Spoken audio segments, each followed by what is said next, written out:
Welcome, everyone. My name is Travis Thomas, and for more than 25 years, I've had the privilege of sitting across from some of the highest performing leaders in the world: CEOs, founders, board members, military leaders, entrepreneurs, the people responsible for building companies, protecting missions, creating innovation, and leading tens of thousands of lives. And through more than 25,000 executive conversations, I've been given a very rare opportunity, not just to see the leadership, but to witness the human being behind the leadership, not the polished version, not the biography, not the success story, the person underneath, the heart underneath, the soul underneath that person. And after all these conversations, my understanding of leadership has radically shifted. Because for many years, I studied the question: who creates extraordinary success? What does extraordinary success look like? What separates elite performers? What allows certain leaders to operate at a level very few ever reach? But eventually, I became much more fascinated by a deeper question: not what creates success, but what is creating the person pursuing success. Because two people can accomplish the same thing externally and experience something completely different internally. One person is creating from overflow, another person is creating from emptiness. One person is expressing something already alive within them, another person is searching for something they believe achievement will finally give them. And that realization literally changed everything within me. I remember sitting across from an executive several years ago, and by every measurement the world uses, this individual had won: the title, the company, the influence, the financial success, the respect of all of their peers, the kind of career many people spend their entire life chasing. If you looked at their biography, if you watched them walk into a boardroom, you would think they have it all figured out. But I have learned something after 25 years of sitting across from the highest performers. The conversations before the meeting starts and the conversation after everyone leaves the room is often where the truth finally appears. And in a quiet moment, this leader shared something I'll never forget. Travis, I achieved everything I thought I wanted. But why does it still feel like I'm chasing something? And that question has stayed with me because I realized this leader was not questioning their success. Their success was real. Their impact was extraordinary. The accomplishments were like nothing I had ever seen. They were questioning the relationship they had with success. Somewhere along the journey, achievements had shifted. It moved from being an expression of who they are into something they needed to finally feel whole. And I started seeing this pattern everywhere. Leaders reaching the summit only discovered the summit could not give them something that they were always meant to discover within themselves. And it created one of the most important questions I believe every leader eventually faces. And I'm building my life from fullness. Or am I asking what I build to finally make me whole? I'm going to repeat that because I want you to sit in this. Am I building my life from fullness, or am I asking what I build to finally make me whole? So let me ask you something. And I invite you not, I repeat, not to answer from your mind. The mind is brilliant. The mind protects. The mind has rehearsed these answers. The mind knows what sounds impressive. The mind knows what creates approval. But today, I'm asking you to answer from somewhere deeper. And that deeper is, I'm asking you to answer from your heart. What are you actually hungry for? Really? What are you chasing? What are you hoping the next accomplishment finally gives you? Because most leaders immediately say impact, purpose, growth, legacy. And maybe that is the true. But what if there is another layer? What if underneath impact is a desire to finally feel significant? What if underneath achievement is a desire to finally feel enough? What if underneath always being strong is a fear that if people saw the real you, you may not be accepted? What if the success you created is beautiful, but the energy creating it is actually a younger version of yourself, still looking for validation? That is not weakness, that is humility. And that is where the deeper work begins, the shadow work. I believe every leader has a moment where we made a decision about who we needed to become. Most of us just don't remember making it. Maybe it happened when you were young, maybe through failure, maybe through rejection, maybe through disappointment. But somewhere along your journey, life presented us with a message, and we interpreted that message as truth. Maybe the message was, if I achieve more, I will be valued. If I'm perfect, I will be accepted. If I never need help, I cannot be hurt. If I become successful enough, I will finally feel worthy. And at first, that identity served us. The achiever was born. The performer was born. The person who could carry everything was born. And the world rewarded it. The applause came. The promotions came. The success came. But here's the part very few people talk about: the mask that gets us accepted can eventually become the mask that prevents us from being known. The mask that gets us accepted can eventually become the mask that prevents us from being known, because people can celebrate the version of you that performs, while the deepest part of you quietly asks, does anyone actually see me? The shadow is misunderstood.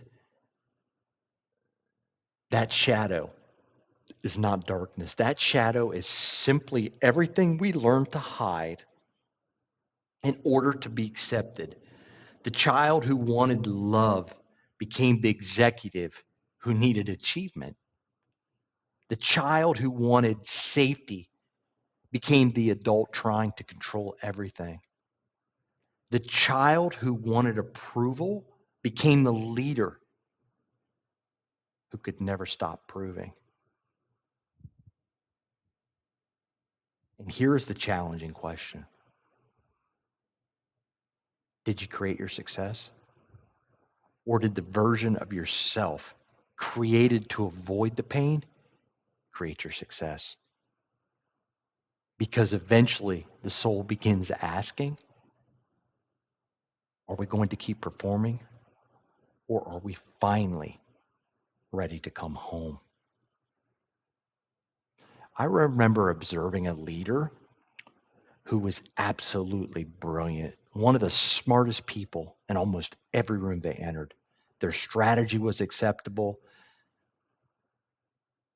Their experiences were undeniable. Their ability to see around corners was like nothing that I had ever seen before. I mean, it's such a rare trait. On paper, everything said elite leader, but there was something happening that was much harder to measure. The room changed when they walked in. People became careful. People filtered them. People started managing the leader instead of contributing to the mission. And what was fascinating, this leader cared deeply. Their intention was good, but their nervous system was communicating something their words were not. It was communicating pressure, urgency, control, protection. This is one of the greatest blind spots in leadership. We judge ourselves by intentions. Others experience us through our presence. Your team does not only hear what you say, they feel who you are being. And the question is, who do people become in my presence? Do they expand or do they protect and contract? Do they bring truth or do they hide it? Because the nervous system of the leader often becomes the nervous system of the room, of the organization they're leading. For years, I thought I was studying high performers. I thought I was studying CEOs, founders, executives, the psychology of elite leadership, the patterns that created extraordinary success. And then one day, I had the realization that changed everything. I was not just studying the hungry leader, I was the hungry leader. And that was not easy to admit because from the outside, everything looked like success, building companies, helping executives. I'm creating exponential impact. I'm being trusted by some of the most accomplished leaders in the world, doing work that truly mattered. And all of that was real. The purpose was real, the impact was real, but underneath that, there was another conversation happening, a quieter conversation, a conversation I could only hear when I became still enough to listen. How much of this is coming from love? And how much of me is coming from proving? Because for a long time, I knew how to achieve. I knew how to push. Boy, I was great at it, an absolute master. I knew how to create. I knew how to carry responsibility. And by the way, stack it on, I can carry more and more and more. But sometimes the identity of being strong can become another form of protection. Sometimes creating impact externally is easier than sitting quietly with the places internally still asking to be healed. And that was one of the most humbling, I mean humbling, years of my life.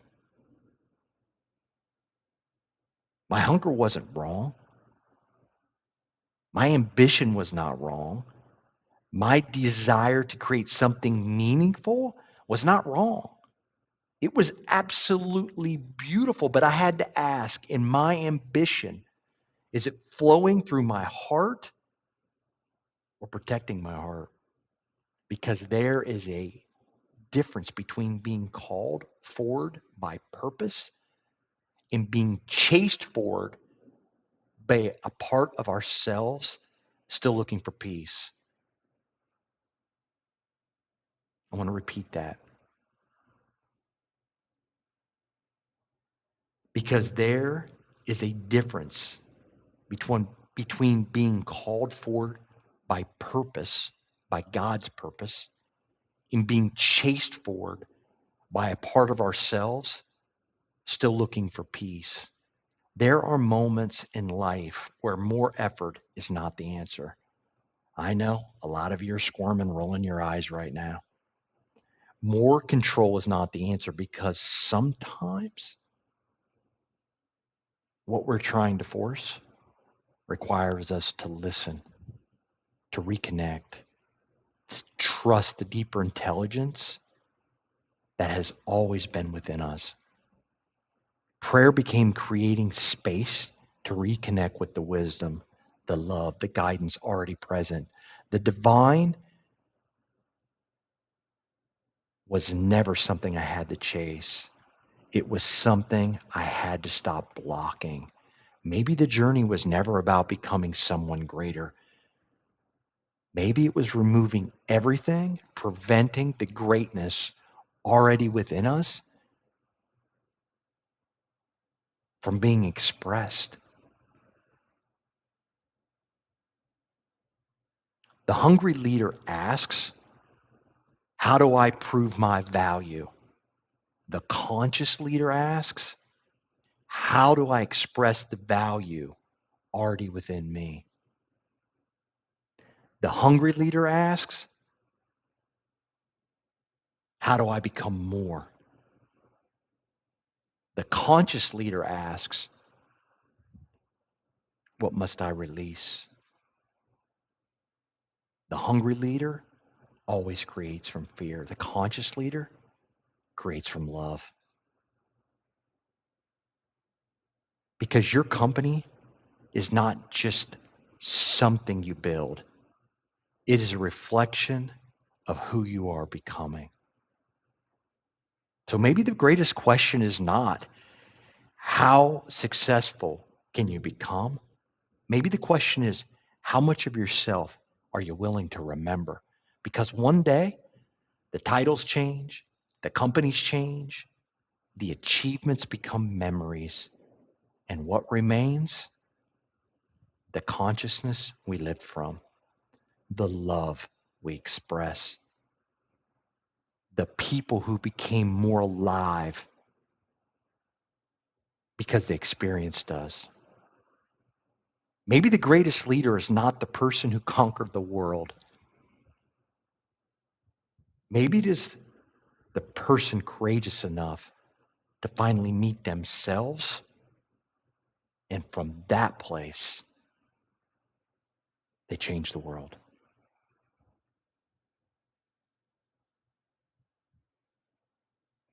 I am so grateful for your time today. We all know that time is our new currency. Thank you for the opportunity to shine bright into your world today. And I'm hoping some of the wisdom, some of the codes that I've dropped in this podcast resonate. You can pass them along because the world needs more love and more conscious leaders. I love you. I love you. I love you. Thank you so much. Wishing you a blessed day.